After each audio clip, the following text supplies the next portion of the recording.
നമ്മൾ ഓർക്കണം, ഹിന്ദു മതത്തിൻ്റെ വിശ്വാസത്തിനൊക്കെ കളങ്കപ്പെടുത്തുന്ന രീതിയിലൊക്കെ സീനുകളുള്ള സിനിമയായിരുന്നു നിർമ്മാല്യം എന്ന് പറയുന്ന സിനിമ. അതിൻ്റെ ക്ലൈമാക്സിൽ അത്തരത്തിലുള്ള ഒരുപാട് രംഗങ്ങളുണ്ടായിരുന്നു. അതിലെ പ്രകടനത്തിനാണ് PJ ആൻ്റണിക്ക് ആദ്യത്തെ നാഷണൽ അവാർഡ് ലഭിക്കുന്നത്. അതായത് അന്നത്തെ കാലത്ത് ജൂറി പരിഗണിച്ചിരുന്ന ഒരു സിനിമ എന്ന രീതിയിൽ മാത്രമായിരുന്നു. പക്ഷേ ഇന്നതല്ല.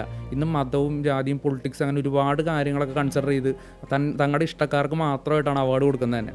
ഹനുമാൻ എന്ന് പറയുന്ന സിനിമയ്ക്കൊക്കെ ആക്ഷൻ കൊറിയോഗ്രാഫിക്കൊക്കെ അവാർഡ് കിട്ടേണ്ടത്. അപ്പോൾ നമ്മൾ ചിന്തിച്ചാൽ മതി ഏതൊക്കെ രീതിയിലാണ് ഇങ്ങനെ ഈ കുറച്ച് വർഷങ്ങളായിട്ട് അവാർഡുകൾ പൊയ്ക്കൊണ്ടിരിക്കുന്നത് എന്നുള്ളത്. ഒരൊറ്റ മേഖലയിലും ടെക്നിക്കലി എത്രയും സൗണ്ടഡ് ആയിട്ടുള്ള ഒരു ഇന്ത്യൻ സിനിമ 2023 വന്നിട്ടുണ്ടോ എന്ന സംശയമാണ്. അത്രയും റിച്ച് ആയിട്ടുള്ള ആ ഒരു ഇന്ത്യൻ സിനിമയ്ക്ക് ഒരു അവാർഡ് പോലും കൊടുത്തിട്ടില്ല എന്നുള്ളതാണ്. എത്ര അവാർഡ്, മികച്ച എഡിറ്റിംഗ്, മികച്ച മ്യൂസിക്, മികച്ച സിനിമാറ്റോഗ്രഫി, മികച്ച വിഷ്വൽ എഫക്ട്സ്, അല്ലെങ്കിൽ മികച്ച പെർഫോമൻസ്, മികച്ച ലിറിക്സ്, മികച്ച മേക്കപ്പ്, അങ്ങനെ എല്ലാ മേഖലയിലും മികച്ച നിൽക്കുന്ന ഒരു സിനിമയ്ക്ക് ഒരു അവാർഡ് പോലും ഇല്ല. എത്രത്തോളം കോമഡി ആയിട്ടുള്ള കാര്യമാണ് ചിന്തിക്കണം. ആടുജീവിതം എന്ന് പറയുന്ന സിനിമ ഇതെല്ലാം ഡിസർവ് ചെയ്തൊരു സിനിമയായിരുന്നു. ഈ ഓരോ കാറ്റഗറിയിലും ഏതൊക്കെ സിനിമകൾക്കാണ് അവാർഡ് കൊടുത്തിരിക്കുന്നത് നോക്കിയാൽ മതി. കേരള സ്റ്റോറി എന്ന് പറയുന്ന സിനിമയുടെ സിനിമാറ്റോഗ്രഫിയേക്കാൾ എത്ര മടങ്ങ് മികച്ചതാണ് ആടുജീവിതത്തിൻ്റെ വർക്ക്. എന്നിട്ട് പോലും ഒരു അവാർഡും ഇല്ല. ജവാനിലെ SRKയുടെ പെർഫോമൻസിനെ പിന്നെ നമ്മൾ എടുത്ത് പറയേണ്ട ആവശ്യമില്ല. അതൊന്നും കമ്പയർ ചെയ്യാൻ പോലും അത്രത്തോളം മികച്ച രീതിയിൽ പൃഥ്വിരാജ് ചെയ്തു വെച്ചിട്ടുണ്ട് ആ റോൾ. സ്റ്റിൽ നാച്ചുറാലിറ്റി ഇല്ല, അല്ലെങ്കിൽ അഡാപ്റ്റ് ചെയ്തപ്പോൾ കറക്റ്റായിട്ട് വന്നിട്ടില്ല എന്നൊക്കെ ഒരു മുടന്ത ഞങ്ങളൊക്കെയാണ് ജൂറി ചെയർമാൻ കഴിഞ്ഞ ദിവസം പത്രസമ്മേളനത്തിൽ പറഞ്ഞത്. എന്തായാലും ഇത്തവണത്തെ നാഷണൽ അവാർഡ് ഒരു കോമഡി പീസായിട്ട് മാറിയിട്ടുണ്ട്. അതിൻ്റെ ഒരു ജെനുവിനിറ്റിയും കാര്യങ്ങളും അതിൻ്റെ ക്രെഡിബിലിറ്റി ഒക്കെ നല്ല രീതിയിൽ കുറഞ്ഞിട്ടുണ്ട്.